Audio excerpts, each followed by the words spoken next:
Murphy, it's such a pleasure to welcome you. You know, you have had a very distinguished career, both in the military and now at West Point as the Director of Innovation. Some very important lessons to learn. One is you are the first users of technology. Any good technology that comes out, you know, you get to use that first. So, but lately, as you and I know, the technology has been swooping so fast, it's difficult for even the military to keep up. But the only organization which I feel is way ahead of other civil organizations is the military in this application. We're very, very blessed in the military that we get great Americans that join our ranks and people who aren't even Americans yet who join our ranks. But our job, you know, when I was at the Pentagon as the Undersecretary of the Army and Acting Secretary, was to make sure that our men and women don't have a fair fight, that they have the technical and tactical advantage over our enemies. What's great about this Women in STEM conference and encouraging other women to go into the STEM field is that it's not an aspirational goal. It's not something that it's just nice to do. It is something that's in the national security interest of our nation and frankly the world, because it makes us a better military and it allows us to be a better team. You also engage with civil organizations, and this conference is one of them, and you see the evolution of technology, the participation of young women and men as entrepreneurs. Are there some correlations between how you look at technology being used at the military and then here? No doubt. I mean, you look at some of the best innovations in our country have come from the military, but we need to be vigilant and every day getting the best technology out there to push it out. And I think that's, when you look at when I served in the Obama administration, I just left the Pentagon, but making sure that we're partnering with folks who are like-minded to have these public-private partnerships. And that's why we established things like DIUX out here in California to bring the Silicon Valley, not just to the Pentagon, but more importantly, to the over 130 countries where we have our soldiers. And so those partnerships, that public-private partnership that we have with private industry to empower our men and women is something that has been a terrific partnership, but there's more that needs to be done. So one of the biggest vendors for you is Lockheed Martin. They do great innovation, and the innovation is contained within, because they have all the resources to preserve that. But when you extend that to entrepreneurs at the startup level, and the innovation and the money and the effort that they put, the IP production is where I'm going. Sure. Yesterday I was talking to Paul Joyal, and he was talking about, obviously he's from the Reagan era time, and he talks about industrial espionage and how it is very critical to protect these things.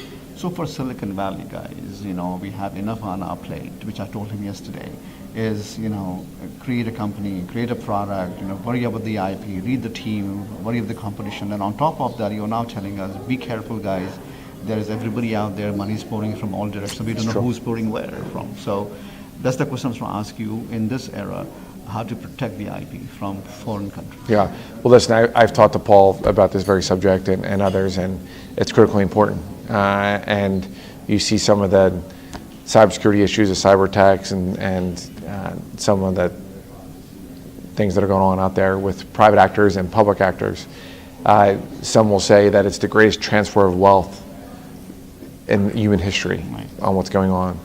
But more importantly, when you talk about the Lockheed Martins, when you talk about small, startup companies, we all have to be more vigilant on what's going on, because there are folks who are trying to tap in every day into my email and others.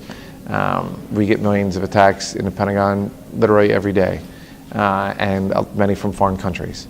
So I thought Secretary Ash Carter did a very good job at Hack the Pentagon days. We had Hack the Army days to get better and better. I know head of our cybercom right now, General Paul Nakasone, is doing a phenomenal job at getting folks to join our ranks. And even if they're not wearing a uniform, if they're wearing civilian clothes, but getting there every day to be vigilant. I will say though, besides just the message to the young startups, but the message of this conference to younger folks out there across the globe that want to be part of the varsity team, that want to be part of making a positive difference in the world, They look at, and we want them to go into STEM. They look at great leaders, like the CEO of Lockheed Martin is a woman, Marilyn Houston. The CEO of Boeing Defense is Leanne Carrette, and other folks who are in the military. So, the highest ranking woman ever to graduate West Point is Lieutenant General Nadja West. She's the Surgeon General of our Army, one of the largest healthcare providers in the world. You look at the Dean of West Point is a woman. Her name's Brigadier General Cindy Jebb. So we have a lot to be proud of, but there is no doubt there is more work to be done. And that's why I think it's phenomenal when we have leaders like Mira, who cares so much about this, and she is so passionate, and she gets so many folks to come here to basically come together to have a conference, but more importantly, to build those relationships for the future. Right. Finally, then, Patrick, the question is about drawing an analogy. I know it's an unfair analogy between West Point and the discipline you instill in your grads to coming to Silicon Valley. So we don't have time discipline. When I say time discipline, entrepreneurs are free thinkers. They take their own time. But obviously they have to stick to your timeline because there is product timeline, there is a investment commitment, etc. So entrepreneurship is not an easy game. Right. So do you think West Point grads could be better entrepreneurs, or do you think entrepreneurs on the other side could be better? I think it's a balance. So I sat down with John Doerr when I was at the Pentagon. I'm a big fan of John Doerr. And he has a saying, ideas are great, execution is critical.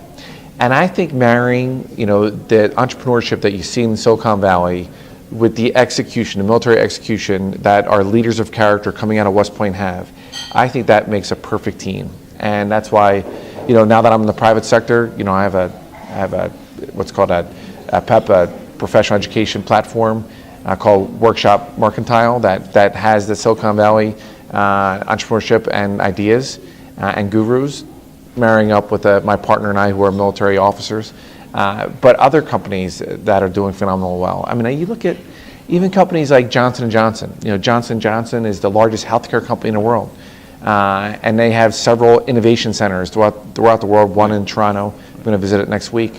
But that's led by Alex Gorski, who is a West Point graduate, was a military officer, went to Wharton, and then spent the last few decades at Johnson & Johnson, now is leading the team there. But now that's a big company, much like Lockheed Martin is on the defense side.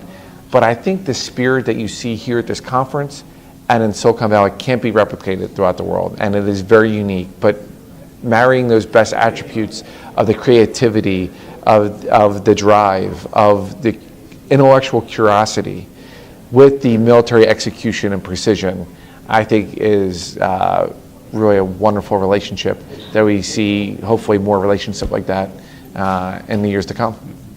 You're a great military guy, and you've been a great ambassador for West Point, and this was a great plug for the grads. Well, I appreciate that. Thank you. That.